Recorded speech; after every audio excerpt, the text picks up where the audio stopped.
The Bead Diggers had not trailed the entire game until now. A 7-play drive covered just 39 yards because of Bead Diggers. The Bead Diggers only turnover of the game in 2 minutes and 55 seconds. Scott Persicchiti finds the end zone from 16 yards out. Then J.J. Cirrus with a 2-yard pass to Brandon Hoff, and the 2-point conversion makes it 15-14. Now Cirrus to kick it off. And this will be a line drive, and it's going to bounce at the 20-yard line. Fielded and dropped by Garcia. He picks it up at the 17, runs across the middle to the 20, and he's down right there. Well, the Bead Diggers have had a couple of mishandles on kickoffs, and he's down at the 21-yard line, but 9:57 to go. This is going to be money time for the Bead Diggers if they're to take the lead once again. No mistakes on this drive. Well, clearly a catchable kickoff, John. He should have just ran up 4 or 5 extra yards, caught the ball cleanly instead of letting it bounce and trying to pick it up off the ground.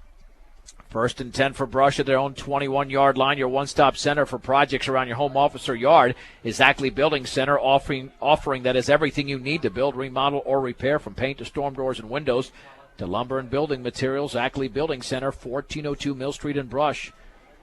1st and 10 at their own 21-yard line. Garcia is going to hand it off on the counter right side, and that's a short gain to around the 23 to Tanner Morrow.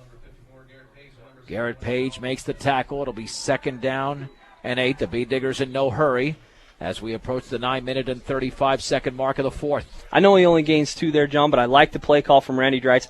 Going back to your starting running back, Tanner Morrow, he made a huge costly fumble the series before, but showing confidence in him that you're going to go to him in the 4th quarter. 2nd down and 8 from their own 23-yard line. Weld Central has the lead at 15-14 in the 4th.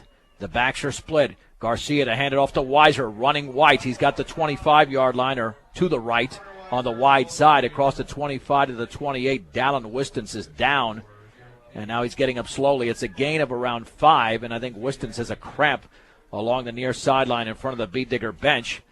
Should set up a 3rd down and 3 for the Bead Diggers as it's an official's timeout to help out Dallin Wistons, who obviously does have a cramp for Weld Central. But this actually helps the Bead Diggers here with an injury. It gives them a time to catch their breath, get the right play call that they want in the huddle. It's a very crucial 3rd down for them in the 4th quarter. Let's see what Randy's going to do. What are you thinking, John? Well, I'd go back to Weiser at this point. I'm not a play caller. We all are in some ways, but considering that it's so hard to contain Connor Weiser, and the Bead Diggers haven't been able to pull off any big plays. Typically in the past, Randy's been criticized for his play calls in these kind of areas, but right now I think he's done a good job all night, calling the right plays, staying in this football game against a 5-1 ball club. And he's almost like an artist, it was what you call play callers and offensive coordinators. And what you got to do is dance with the one that brought you here, and I think you go to Weiser on 3rd down. 3rd down and 3. Yeah, let's see what happens for the Bead Diggers at their own 28-yard line. Another big play in this football game, with Weld Central leading by a point.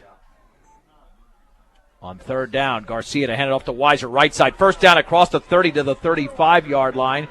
It's a gain of 7, but that's what the Bead Diggers did. They go to their bread and butter, give them 8 yards. They get to the 36, and Garrett Page makes the tackle. Well, John, maybe you should be an offensive coordinator. Yeah, for one play I can do it.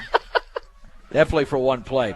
Hey, this broadcast over digital tie line technology brought to you by Cargill Meat Solutions, taking as much pride in the community just as they do in the products they provided their consumers. Cargill Meat Solutions, part of the KSIR B106 scholarship program. 1st and 10 for the 36-yard line. Backs are split. Handoff to Weiser, running right across the 40-yard line. Still driving and carrying defenders to around the 42. And it's almost automatic with the way Weiser's running, picking up 6 yards. And the initial hit for Weld Central was made by Ariel Chavez, the 5'10", 275-pound senior. Good job there by the Beat Digger O-line. Weld Central stacks 8, 9 guys in the box with a 5'3" or a 4'4", and they walk up a safety, trying to stop the Beat Digger running game. Weiser does a good job staying low and picking up 6, 7 yards. He officially gets 5, but either way, 2nd down and 5 at their own 42-yard line. Garcia hands it off on the counter to Morrow, taking it wide, cutting it back to the inside, and he dives to around the 45-yard line. just shy of the 45. And Garrett Page, again, he's been all over the field. They'll give Morrow just 2, 3rd and 3 from the 44. The 6th play of the drive is coming up with 7:50 to go, and Brush trailing Weld Central 15-14. You know, as a Beat Digger fan, short run there, 2 yards, you could be frustrated. You're tired of all these 3rd and shorts, but a run like that by Morrow is something that could set up a play later on in this football game. 3rd and 3 from the 44-yard line as this critical drive continues for the Beat Diggers. Garcia is going to keep it himself on the bootleg, looking for a block. Has it first down to the 50-yard line along the sideline, and he's knocked out of bounds at around the 45. Dragged over there by Brandon Hoff, but Eric Garcia did exactly what he had to do, and picking up a Beat Digger first down, a gain of 10. You know, gain of 10 for Eric Garcia, but I think he's going to have to buy one of his offensive linemen some Wendy's or some Digger Diner after this ball game because Austin Acosta made that play possible. He pulls to the right side, leading the way for Garcia to get a big 3rd down conversion there. First and 10 for the Beat Diggers at the Weld Central 46, but you got to get into the end zone. I mean, a field goal would obviously give them a lead, but I think the Beat Diggers are looking for more after the Rebels took the lead on Scott Persichides' 16-yard run plus the 2-point conversion pass.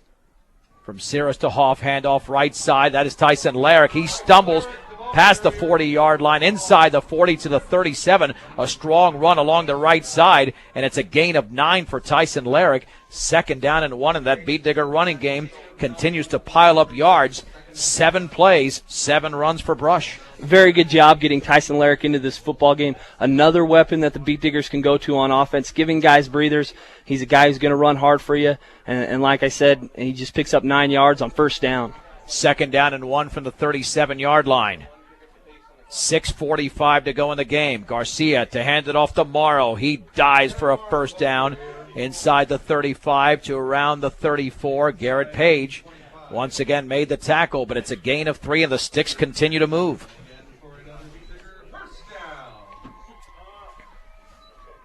As the clock stops momentarily for the movement of the chains. Like a good neighbor, State Farm agent Greg Mullen is there. Let Greg Mullen work with you to get the discounts you desire and the coverage you need. State Farm agent Greg Mullen.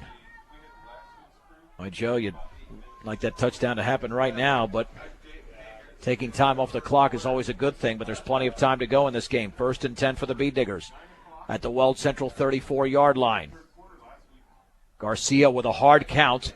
Will hand it off to Weiser, running right, tries to break out of a tackle, does along the sideline, and he's knocked out of bounds inside the 30 to around the 28-yard line, and not too many Beat Diggers would have been able to do that, but Connor Weiser did, and instead of a gain of 1 or none, he picks up 6. You know, good 6-yard run by a young running back. It's what you like to see out of this kid. Good patience in the backfield. Wait for that hole to develop or wait for people to run past you and pick up positive yardage. 2nd down and 4 for the Beat Diggers at the Weld Central 28-yard line.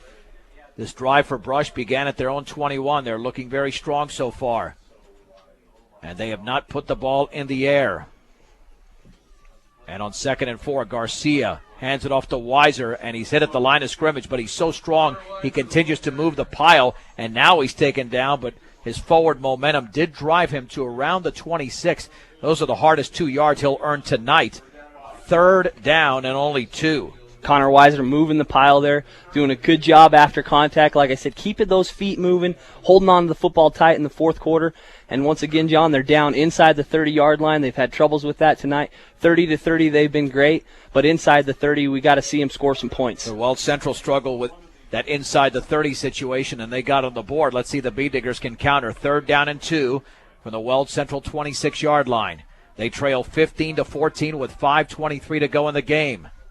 Garcia on the bootleg left, has to swing it to the outside. He's got the corner, cuts it back to the inside of the 15. He's down to the 10. Garcia to the 5. Touchdown! Touchdown for Eric Garcia. He goes the distance, and the Beat Diggers take the lead, 20-15. Absolutely an incredible run by Eric Garcia. Shows why they want the ball in his hands under center. I've never seen a quarterback in the last 7-8 years make a cut like that on a bootleg left. Incredible run, and it's a big play at a big time in the game by one of your big players. We've talked about it before, and Eric Garcia does the job. 26-yard run by Garcia for the touchdown, and now they'll go for 2. That was That was pretty incredible. I mean, you're looking amazed here in the press box, Joe.